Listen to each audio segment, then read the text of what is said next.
L-alfa u l-omega, il-bidu u it-tmiem, kliem li bi prominenza ssibu fuq il-blandun li nhar Sibt il-Għid isir id-berik tiegħu u li jfisser il-bidu u t-tmiem tal-ħajja. Il-blandun jintuża fi 3 ċelebrazzjonijiet liturġiċi li kollha jissimbolizzaw bidu ġdid, Sibt il-Għid, Magħmudija u funeral. Dwar dan kellimna Neville Attard li sibnieh fil-parroċċa ta' San George fal-Qormi jħejji l-aħħar irtokki fuq il-blandun il-ġdid li se jiżżanżan f'dawn il-festi. Blandun huwa id-dawl ta' Kristu jfisser hekk ifisser, id-dawl ta' Kristu tantu hekk is-saċerdot jintona 3 darbiet id-dawl ta' Kristu u n-nies jiġbu jroddu ħajl lill-Alla.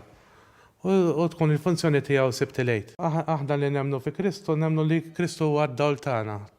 Allura speċi kemm fil-bidu tal-ħajja nisranija u kemm fit-tmiem. Konna l-blandun bħala simbolu ta' Kristu li huwa d-dawl. Attard jispjega kif il-blandun liturġikament irid ikun magħmul mix-xema tan-naħal illi wieħed jista' jsib fix-xhieda. Huwa jgħid kif ilu għal dawn l-aħħar 15-il ġurnata jaħdem fuqu. Aw wieħed antik u ħadd iddejjat minnu, però mbagħad ħloqt kif naf jiena ġifieri. Tieħu idejja minn ta' qablek għax l-antiki kienu jagħmlu xogħol sabiħ, u mbagħad speċi tivventa xi ħaġa li tkun tiegħek ukoll. Iżda l-bidla li jissimbolizza l-blandun issir b'mod prattiku fil-Knisja ftit wara li tibda ħirġa l-purċissjoni tal-Ġimgħa l-Kbira.